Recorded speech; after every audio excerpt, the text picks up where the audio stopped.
একবার করুণা করো, একবার তোমার ওই রাঙা চরণ তলে স্থান দাও। আগে আসতে তাহলে কি হতো জানেন? সত্য দাপট থাকো না।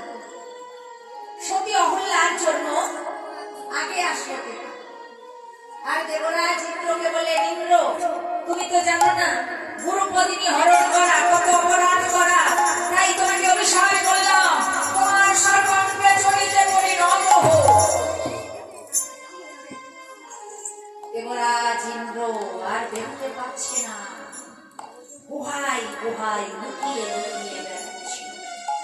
নিশিকালে আসলে জয় গুরু জয় গুরু জয় গুরু জয় তুমি পিতা তুমি মাতা তুমি জয় গুরু জয় গুরু জয় গুরু জয় তুমি পিতা তুমি মাতা তুমি পরমেশ্বর জয় গুরু জয় গুরু জয় গুরু জয়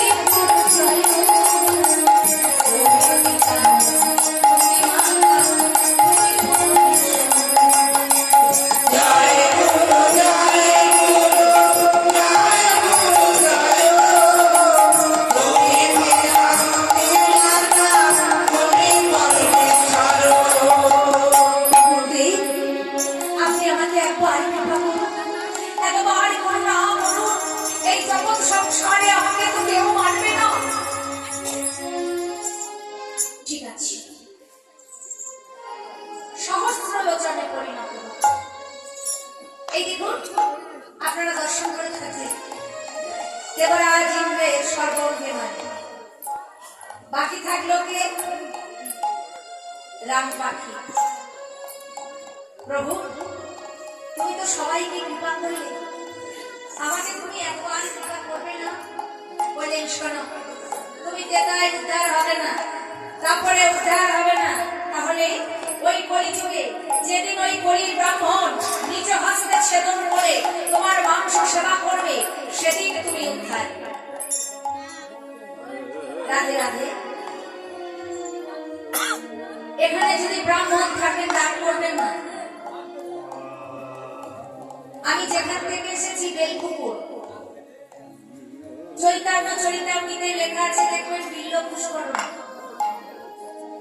চৈতন্য মহাপ্রভুর মামার বাড়ি নীলাম্বর চক্রবর্তীর বাড়ি। আর এই নীলাম্বর চক্রবর্তীর যে পূজিত মদন গোপাল, এই মদন গোপালই হচ্ছে আমাদের কুলদেবতা। আমি তো সারা বছর মন্দিরে যাই না, বছরে একদিন যাই।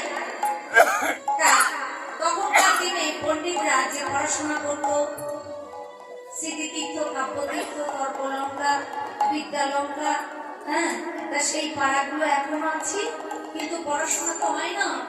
তা আগে হচ্ছে বিদ্যালঙ্কা পাড়া, তারপরে হচ্ছে আমাদের পাঠক পাড়া। তা আমি যেই বিদ্যালঙ্কা পাড়ায় পা দিয়েছি, দেখছি নিচে নারায়ণ আর উপরে রয়েছে আমি তাদের বাড়িতে ঢুকে গেলাম, ভাবো নিচে নারায়ণ আর ওপরে মুরগির পোল্ট্রি, আপনি পুড়ে মরবে, ভস্য হয়ে যাবে। আমাকে বলছে স্বর্ণমণি তোকে নীতি কথা বলতে হবে।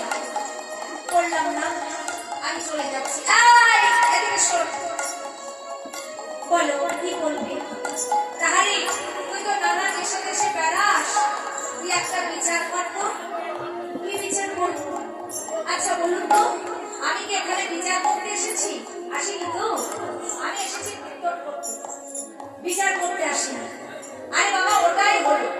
আচ্ছা বলতো, যে পয়সা দেবে সে নিচে থাকবে না, সে উপরে থাকবে?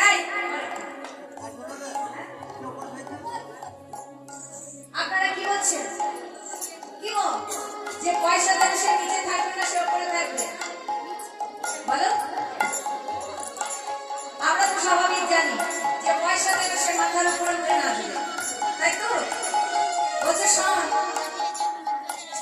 ওই মুরগিটা আমাকে পয়সা দেয়, আর এই নারায়ণের জন্য না হলে আমার প্রত্যেকই 20টা করে টাকা সে নিচে থাকবে না, সে উপরে থাকবে, কারণটা কিন্তু এটাই নয়। কারণ হলো এই, হ্যাঁ, বলি ব্রাহ্মণ নিজ হস্তে ছেদন করে যদি ওই মুরগির মাংস না সেবা করে তাহলে কিন্তু মুরগি উদ্ধার হবে না। কামদেব দেখলেন, বাহ, এ তো ভারী মজা। আরেকটি জায়গা, এই জায়গাতে যদি আমি জয়ী হতে পারি, ত্রিভুবন জয়ী কামদেব হয়ে যাব। সঙ্গে 5টি বাণ নিলেন। কি কি? মদন, মাদন, শশক, স্তম্ভন। কোন থেকে একটি করে বাণ নিচ্ছি আর নিক্ষেপ করছি। প্রত্যেকটি বাণ আমার গোবিন্দ চরণে স্মরণ দিচ্ছি। হা গোবিন্দ দয়া করুন। কামদেব তুমি হাত দিয়ে দিচ্ছে কি?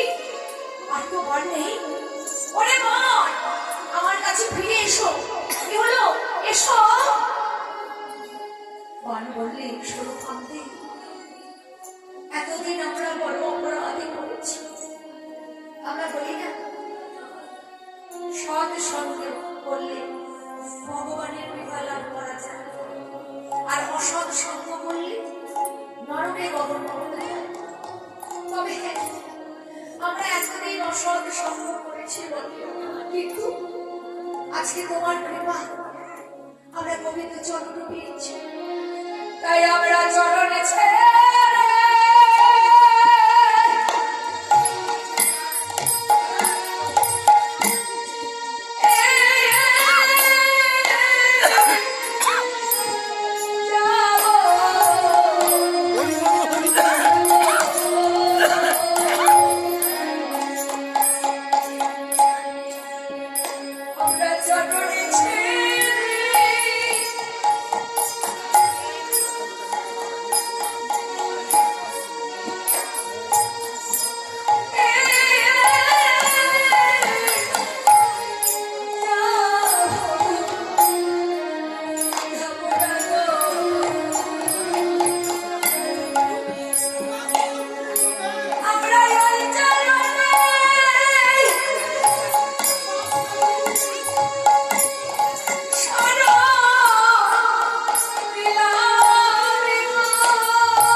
প্রভু শোনো, আমি বৃন্দাবনে আসবো বটে, কিন্তু বাণ সঙ্গে আনবো না।